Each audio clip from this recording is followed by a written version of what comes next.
Do you wish you could be the present mom you've always wanted to be, but still need to provide an income for your family? Are you tired of scouring the internet for legit jobs that will replace your income and that you can do from home in your PJs? Hey friend, welcome to the Virtual Assistant Mama podcast. I know you're over there Googling jobs for moms, legit work at home jobs, or start a side hustle, yet you can't figure out how to take that first step. So instead, you stay stuck, do nothing, or start random side hustles to try to make quick money. Becoming a virtual assistant is the answered prayer you've been waiting for. My name is Ariana, and I'm a former teacher turned work-at-home mom who replaced my teaching income as a virtual assistant in just 6 months. I did this by taking a step of faith and following the dream that God placed on my heart to be home with my babies. Mama, your dreams pale in comparison to God's dreams for you. Imagine offering services that light you up, working with clients who value you and pay you what you're worth, and having a job that works around your life and not the other way around. This is the podcast for you. It's time to take that first step. Are you ready? Here we go. Hey y'all, welcome back to the Virtual Assistant Mama podcast. Today, I am going to be walking you through what a typical week of being a virtual assistant looks like for me. I had a request from somebody to just share what my schedule looks like, so I'm just going to go ahead and walk you through that. Just a little caveat up front. Obviously, this works well for me, but it might not work amazing for you. So just take what you think would work well, implement it into your life, and adjust as needed. But I just wanted to share what has worked really well for me. I used to have my kiddos home full-time with me and work on my virtual assistant business, but I personally found that I had a hard time doing both at the same time well.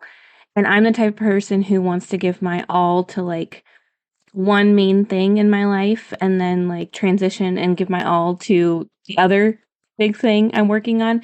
So I ended up deciding to put my kiddos in daycare 3 days a week. So I work those 3 days while they are in daycare. And then the other 4 days of the week, they are home with me and we're doing tons of fun stuff. So let's just go ahead and I'll jump in and you'll kind of see what this looks like. So my kids go to daycare Monday, Tuesday, Wednesday. Typically, my husband takes them 2 mornings of those 3 days because I still get up with my son if he wakes up through the night. So that allows me to sleep in a little bit more in the morning. Plus, my husband is more of a Pop-Tart in the morning. He jumps out of bed. He's ready to go. I'm a pancake. I want to cook a little bit more on both sides. So I really like to have slow mornings. So 2 of those 3 work days I usually have a slow morning where nobody's home. I like to drink my orange juice. I don't like coffee, so my drink of choice is orange juice. Make my breakfast, read my Bible.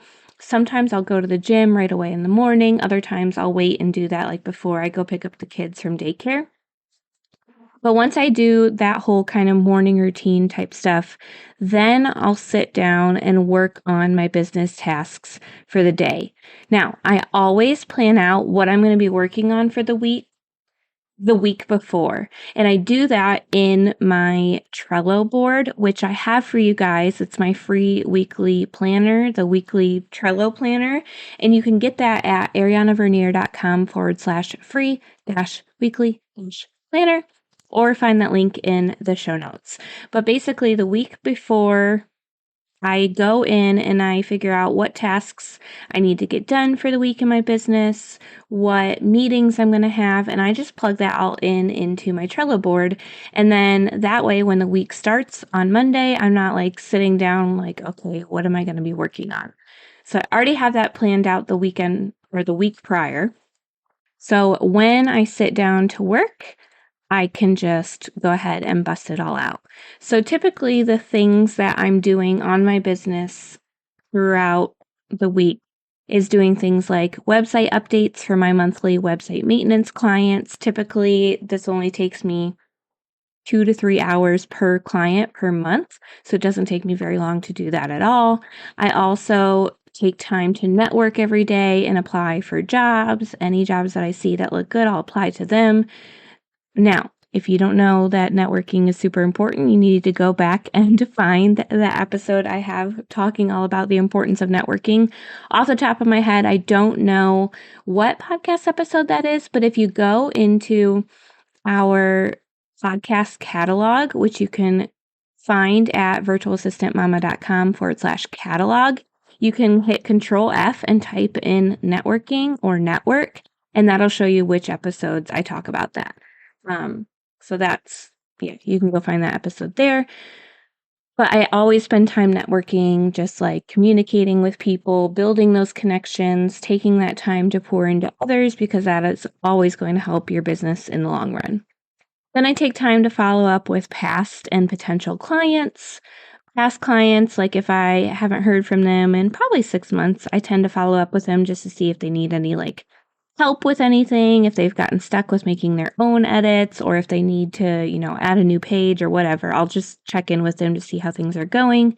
And then potential clients, if I've communicated with someone but haven't heard from them in over a week or so, I'll send them a message and just be like, hey, do you want to set up a call to chat through the process? Or if we already had a discovery call and I sent a proposal, I'll just follow up and ask if they had any questions about the proposal. But following up is so crucial. I can't tell you how many clients I've landed just because I took the time to follow up. I also take time to record podcast episodes for y'all. That's not on the virtual assistant side of my business, but that's something that I do every week. And typically I try to batch these. So I'll record 5 to 8 episodes at a time. And then the next week, when it's time for me to work on podcast stuff, I'll work on getting the show notes ready. And then the next week I'll work on getting any edits done from my podcast manager, things like that. So I kind of break it up into chunks and batch together things. So when I record, I do a big chunk of them at a time. Then I also like to factor in time to work on any new projects in my business. So if I'm developing a new website template to sell for people to DIY their own website, I'll spend time doing that. Any different big project I'm doing to grow my own business, I'll take a few hours throughout the week to focus on that. And then also, if I have any discovery calls, I will take some time to get ready for those. Usually I try to do a bit of prep beforehand, I'll go look at the potential client's website if they already have one, or just their Facebook page or their Instagram to learn more about their business. I do have them fill out a form before we have the call. When they book the call, there's a form attached to it, so they have to fill it out. And that gives me a lot of good background info about them already. But I do a bit of prep beforehand just to have an understanding of their business.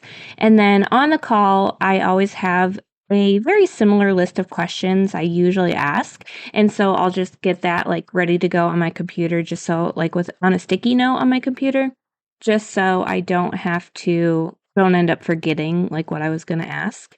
And then, those calls typically take, anywhere from 15 to 30 minutes. It depends on if a potential client has a lot of questions. But it's not too time consuming. I've kind of got it down to a science now. And right after the call, I send them a proposal, which again, I've got down to a science. It usually only takes me 10, 15 minutes to get that proposal together. Now, I do give you a list of questions and a flow for the discovery calls and a proposal template in the Virtual Assistant Mama Academy. So if you need help with that, I've got your back. You can go to virtualassistantmama.com, check out all the details of the program, see what else is included. Can't recommend that program enough. It's really going to give you everything you need to become a successful virtual assistant. So just a shameless plug there. But discovery calls typically take me a max of an hour, including sending the proposal, doing the prep beforehand, all of that. So it doesn't take super long. So those are kind of the main categories of things I do throughout the week in my business. I typically only work a maximum of 5 hours a day, and then I will take time to run errands and then go grab my kids from daycare, and then I just spend time hanging out with them, cooking dinner, and doing all the mom things in the evening. Thursdays, they're typically home with me all day. We try to go do something fun. Sometimes I work a little bit while they're napping if I have a little task I didn't get done throughout the week, but not always. I don't always do that. And then Fridays, we don't work at all. We're doing fun things. A lot of times we're traveling because we travel a lot. And yeah, so I really only work in my business about 3 days a week.